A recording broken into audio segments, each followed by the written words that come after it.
আসসালামু আলাইকুম। বাংলাদেশ বেতার গোপালগঞ্জ। খবর পড়ছি ওশান বিশ্বাস। মাদারীপুরে মাসিক আইনশৃঙ্খলা সভা গতকাল কালকিনি উপজেলা পরিষদ হলরুমে অনুষ্ঠিত হয়েছে। বিএনপির কেন্দ্রীয় কমিটির গণশিক্ষা বিষয়ক সম্পাদক ও মাদারীপুর ৩ আসনের নবনির্বাচিত সংসদ সদস্য আনিসুর রহমান তালুকদার খোকন এতে প্রধান অতিথি হিসেবে উপস্থিত ছিলেন।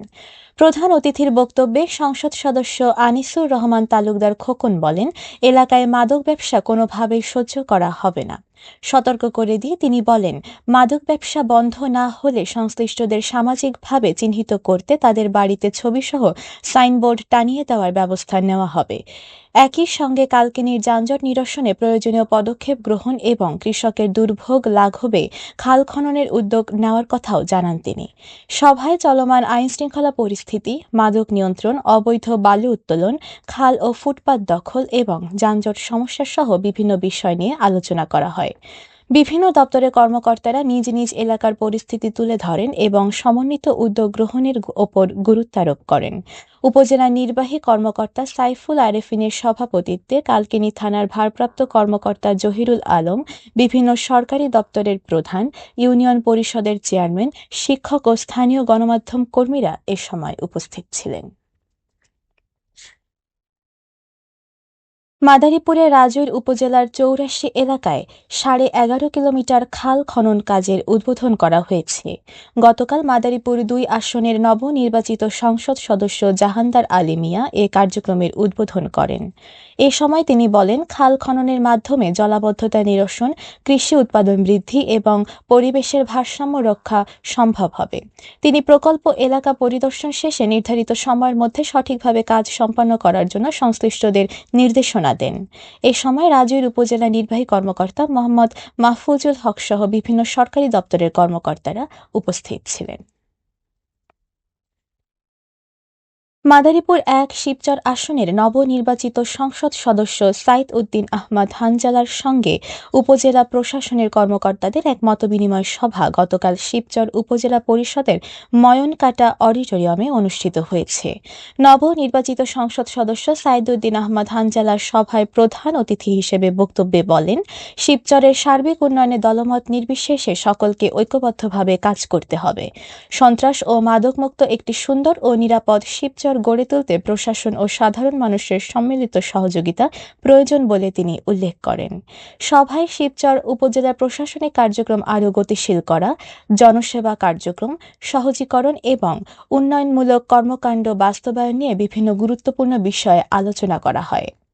উপজেলা নির্বাহী কর্মকর্তা HM ইবনে মিজানের সভাপতিত্বে অতিরিক্ত police super Shibchar circle Mohammad Salauddin Kader, উপজেলার সহকারী কমিশনার ভূমি শাইখা সুলতানা, শিবচর থানার ভারপ্রাপ্ত কর্মকর্তা মোহাম্মদ শফিকুল ইসলাম, উপজেলা কৃষি কর্মকর্তা কৃষিবিদ মোহাম্মদ আলিমুজ্জামান, উপজেলা প্রাথমিক শিক্ষা কর্মকর্তা রবীন্দ্রনাথ দত্ত, ফায়ার সার্ভিস ও সিভিল ডিফেন্সের স্টেশন অফিসার তপন সাহা এবং উপজেলা একাডেমিক সুপারভাইজার মোহাম্মদ সাইদুর রহমান সহ বিভিন্ন দপ্তরের কর্মকর্তাগণ এ সময় উপস্থিত ছিলেন। মাদারীপুরে আজকের নিত্যপণ্যের পাইকারি ও খুচরা বাজার দর প্রকাশ করা হয়েছে। জেলা কৃষি বিপণন কর্মকর্তার তথ্য মতে পেঁয়াজ প্রতি কেজি পাইকারিতে ৩০ থেকে ৩৫ টাকা এবং খুচরা পর্যায়ে ৪০ থেকে ৪৫ টাকা দরে বিক্রি হচ্ছে।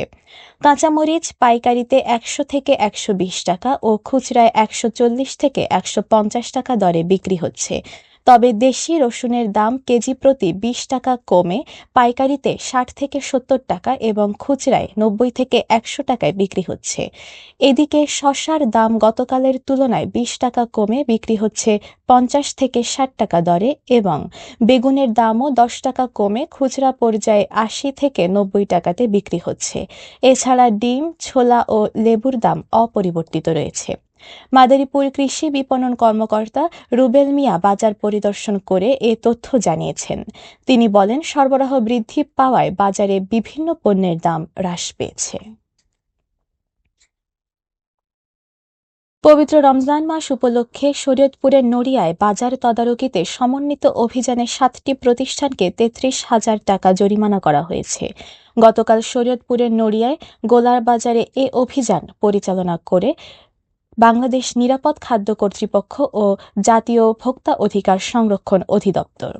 অভিযানকালে ফল, মুদিখানা, মাংস ও মিষ্টির দোকান সহ বিভিন্ন প্রতিষ্ঠান পরিদর্শন করা হয়।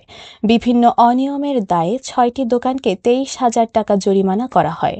এছাড়া বাজার সংলগ্ন সর্দার বেকারিতে নিষিদ্ধ রং ও অনুমোদনহীন কেমিক্যাল ব্যবহারের প্রমাণ পাওয়ায় মালিককে 10,000 টাকা জরিমানা করা হয়।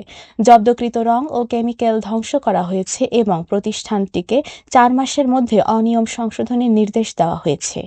কর্তৃপক্ষ জানিয়েছে, জনস্বার্থে এ ধরনের সমন্বিত অভিযান অব্যাহত থাকবে।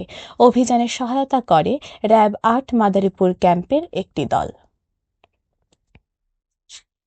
জানিয়ে দিচ্ছি ইফতার ও সেহরির সময়সূচি।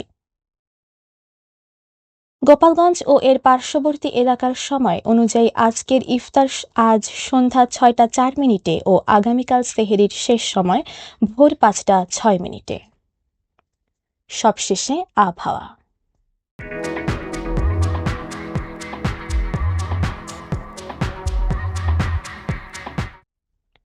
আজ বেলা 1টা পর্যন্ত আবহাওয়ার পূর্বাভাসে বলা হয়েছে, দেশের অভ্যন্তরীণ নদীবন্দর সমূহের জন্য কোনো সতর্কবার্তা নেই এবং কোনো সংকেতও দেখাতে হবে না। খবর শেষ হলো। আমাদের পরবর্তী খবর প্রচারিত হবে আগামীকাল সকাল 8টা বেজে 30 মিনিটে বাংলায়।